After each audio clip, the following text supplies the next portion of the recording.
हो अरे तू हायस्कूल माझ्या मित्रा माझा लाडका आहे आवडता आहे माझा या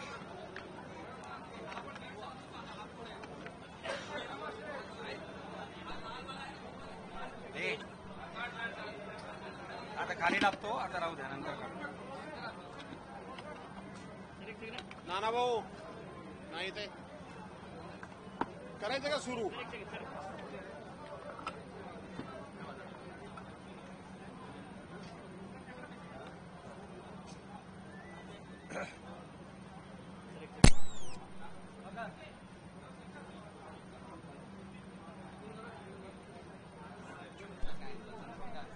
करायचं का सुरू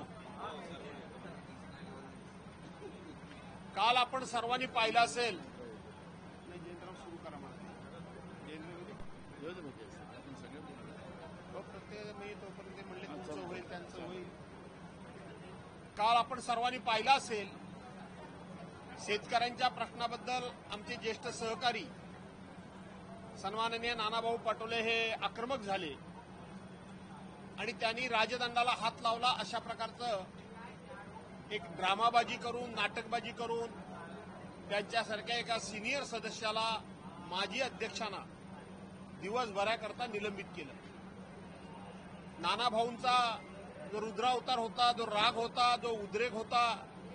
तो शेतकऱ्यांच्या प्रती हे सरकार किती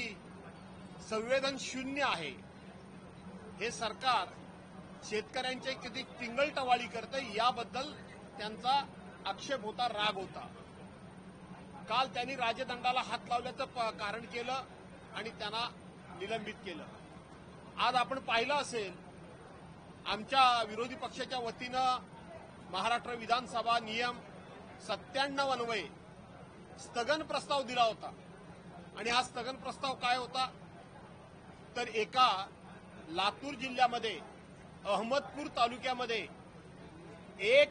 70 वर्षाचे सदग्रस्त त्यांची आर्थिक परिस्थिती चांगली नसल्यामुळं ते बैल खरेदी करू शकत नाही,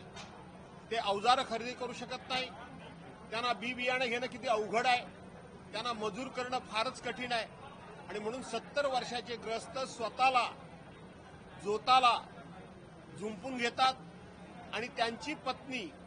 अतिशय जड अंतःकरणानं दुःखी मनानं डोळ्यामध्ये पाणी आणून आपल्या नवऱ्याच्या खांद्यावरचा नांगर हाकण्याचं काम डोक्यावर पदर घेऊन महाराष्ट्राच्या संस्कृतीचा पुरेपूर सन्मान राखून त्या आपल्या पत्नीचा त्या ठिकाणी नांगर हाकतायत. या संदर्भामध्ये आम्ही स्थगन प्रस्ताव मांडला. आज आपल्याला आश्चर्य वाटेल की हा जो जे शेतकरी आहेत नांगर ओढणारे आणि त्यांच्या पत्नी त्या नांगर हाकतायत ते दुसऱ्या तिसऱ्या तालुक्यातले कुठले नाहीत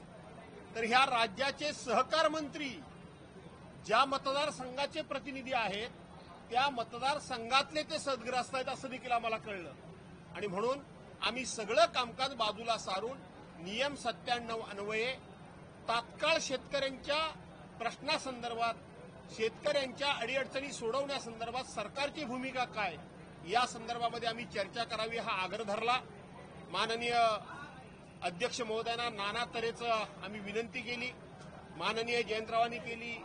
माननीय नानाभाऊंनी केली आणि आम्हाला नाइलाजास्तव त्या ठिकाणी वॉकआउट करावा लागला, बाहेर जावं लागलं. आम्ही वॉकआउट केल्यानंतर राज्याचे उपमुख्यमंत्री 4 वाक्यांमध्ये आम्ही सरकार म्हणून कधीही तयारी चर्चेची आहे अशा पद्धतीनं तुमच्या मीडियासमोर सरकार चर्चेला तयार आहे आणि विरोधी पक्षाचे लोक चर्चेला तयार नाही अशा पद्धतीचं एक खोटं वातावरण निर्माण करण्याचा प्रयत्न हे विरोधी आमचे उपमुख्यमंत्री महोदय जाणीवपूर्वक करतात, परंतु ही वस्तुस्थिती नाही. कालही नानाभाऊंना सस्पेंड करत असताना हे सरकार किती बेमुरवतखोर आहे,